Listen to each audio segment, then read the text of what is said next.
Hello friends, कैसे हैं आप सब। जय श्री कृष्ण।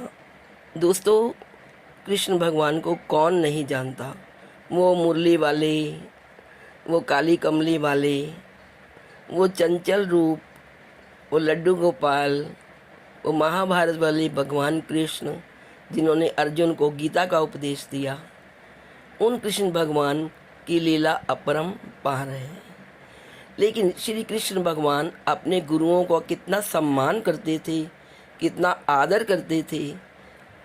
आइए मैं आज आपको इस प्रसंग से इस बात का परिचय करवाती हूँ कि भगवान कृष्ण अपने गुरुओं का कितना आदर और सम्मान करते थे।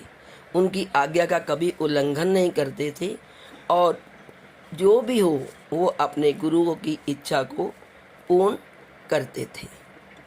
तो आइए सुनते हैं एक प्रसंग श्री कृष्ण जी के बारे में। लेकिन दोस्तों, वीडियो शुरू करें इससे पहले मेरी एक रिक्वेस्ट है। यदि आप चैनल पर नए हैं तो अजब गजब संसार चैनल को सब्सक्राइब कर लें और बेल का आइकन भी प्रेस कर दें ताकि मेरी ऐसी ही मनोरंजक और नई अपलोड वीडियो को सुनने के लिए और देखने के लिए नोटिफिकेशन सबसे पहले आप तक पहुंचे। तो दोस्तों, चलते हैं अपनी वीडियो की ओर और सुनाते हैं आपको बहुत ही प्यारा प्रसंग। दोस्तों, एक बार श्री कृष्ण के गुरु दुर्वासा ऋषि अपने शिष्यों के साथ कहीं जा रहे थे। रास्ते में किसी जंगल में वे रुक गए और उन्होंने वहां आराम किया। पास में ही द्वारिका नगरी थी। दुर्वासा ऋषि ने अपने शिष्यों को द्वारिका नगरी में भेजा और अपने शिष्यों को कहा कि जाओ और श्री कृष्ण को बुलाकर लाओ। उनके शिष्य द्वारिका गए और द्वारिकाधीश श्री कृष्ण को उनके गुरुदेव का संदेश दिया। संदेश सुनते ही श्री कृष्ण भगवान दौड़े दौड़े अपने गुरु के पास आए और उन्हें दंडवत प्रणाम किया। आवभगत के पश्चात श्री कृष्ण ने उनसे द्वारिका चलने के लिए विनती की, लेकिन ऋषि दुर्वासा ने चलने से मना कर दिया और कहा कि हम फिर कभी आपके पास आएंगे। श्री कृष्ण ने पुनः अपने गुरुदेव दुर्वासा ऋषि से विनती की। तब दुर्वासा ऋषि ने कहा कि ठीक है कृष्ण, हम तुम्हारे साथ चलेंगे, परंतु हम जिस रथ पर जाएंगे उसे घोड़े नहीं खींचेंगे। एक ओर से तुम और दूसरी ओर से तुम्हारी पटरानी रुक्मणी ही रथ को खींचेगी। श्री कृष्ण ने जब ये सुना तो उस समय वह दौड़ते हुए रुक्मणी के पास गए और उन्हें बताया कि गुरुदेव को तुम्हारी सेवा की जरूरत है। रुक्मणी जी को उन्होंने सारी बात बताई और वह दोनों अपने गुरुदेव के पास आए और उनसे रथ पर बैठने के लिए विनती की। जब गुरुदेव दुर्वासा ऋषि रथ पर बैठे तो उन्होंने अपने शिष्यों को भी उसी रथ पर बैठने के लिए कहा। श्री कृष्ण ने इसकी भी परवाह नहीं की, क्योंकि वे तो जानते ही थे कि गुरुदेव आज उनकी परीक्षा ले रहे हैं। रुक्मणी और श्री कृष्ण ने रथ को खींचना प्रारंभ किया और उस रथ को खींचते खींचते द्वारिका नगरी पहुंच गए। जब गुरुदेव ऋषि दुर्वासा द्वारिका पहुंचे तो श्री कृष्ण ने उन्हें राज सिंहासन पर बिठाया, उनका पूजन किया, उनका सत्कार किया।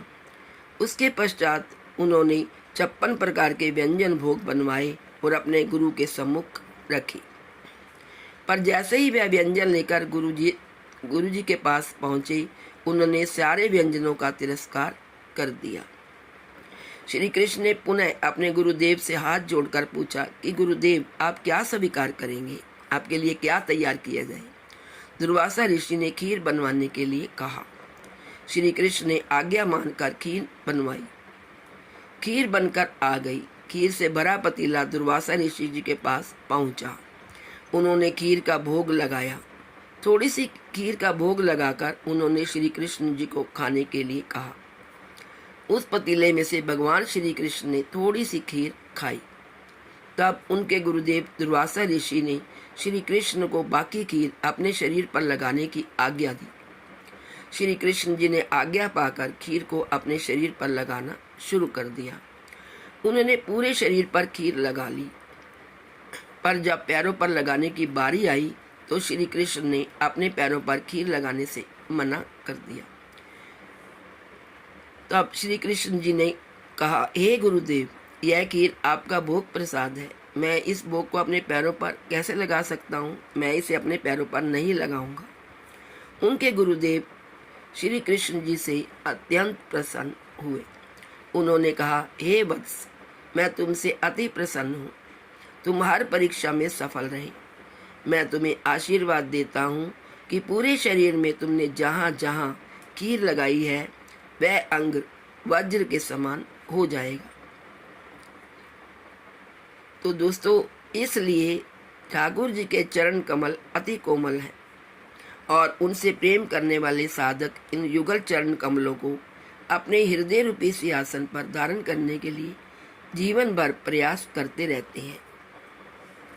तो दोस्तों, आप भी श्री कृष्ण जी के चरण कमलों पर अपना माथा टेक कर अपने आप को कृतार्थ करें और उनकी पूजा करते रहें। जय Shri Krishna. Please like, share and subscribe. Thank you so much.